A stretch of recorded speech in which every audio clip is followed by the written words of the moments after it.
أعوذ بالله من الشيطان الرجيم. بسم الله الرحمن الرحيم. ليس بأمانيكم ولا أماني أهل الكتاب من يعمل سوءا يجز به ولا يجد له من دون الله وليا ولا نصيرا. ومن يعمل من الصالحات من ذكر أو أنثى وهو مؤمن فأولئك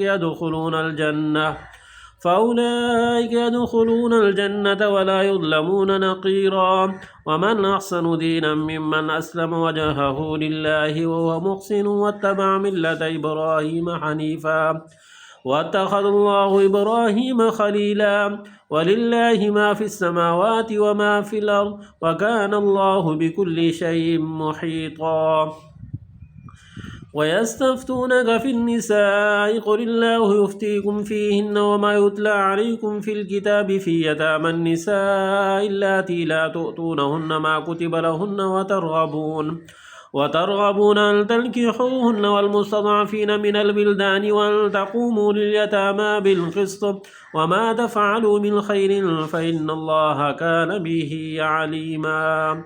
صدق الله العظيم.